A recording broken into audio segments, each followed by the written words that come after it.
tinha que ser um momento especial na minha vida, quando eu fosse fazer cinema. Não dava para ser na loucura, não dava para ser... Tô lá gravando uma coisa, tô lá fazendo uma peça e vou descolar um jeito de fazer uma participação num filme aí. Não podia ser dessa forma. Então, a minha alegria de estar fazendo o Memórias Póstumas é de poder ter sido com tanto cuidado e tão bem escolhido esse momento. Foi uma decisão de ter que deixar tudo para fazer cinema, que iam ser 3 a 4 meses de filmagem, eu ia ter que viajar para a Europa, então não podia estar com nada pendente aqui.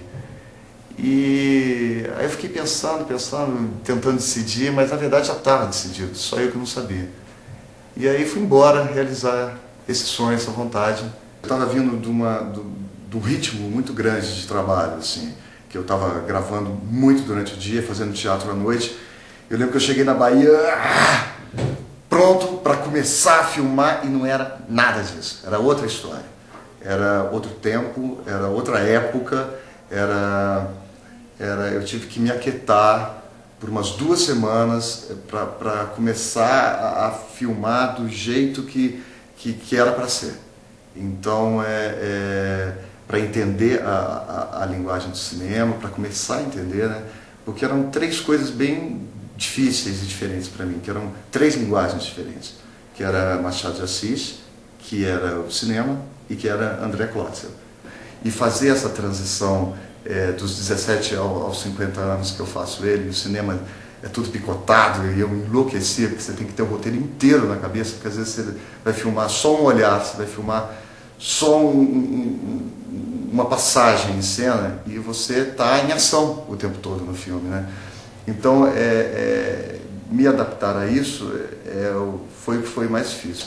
A gente não fazia cinema americano do século XX. A gente não tinha aquela interpretação olhando de baixo para cima, franzindo a testa. Então a gente combinou que era tudo de cima para baixo. Era tudo aqui, era tudo austero.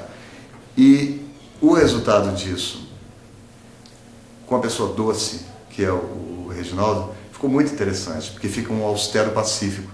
Então, eu acho que os 2 personagens, apesar da diferença dele vir revisitar a vida com uma coisa mais clara e do outro estar completamente conturbado, isso eu me assustei, eu achei muito bacana, isso casa muito bem no filme.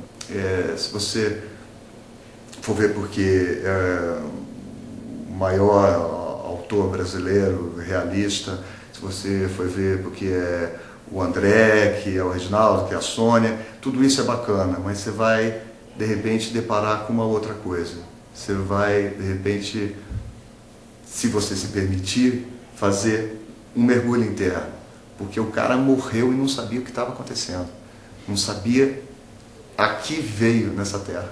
Então, é isso que eu acho interessante. Ele está no final da vida tentando bolar um emplasto para conseguir tirar a melancolia que ele está sentindo de não ter vivido plenamente nenhum momento da vida, de não ter sido bacana realmente, não com as mulheres ou com as situações, mas com ele mesmo, de ter sido honesto, de ter sido gentil consigo mesmo.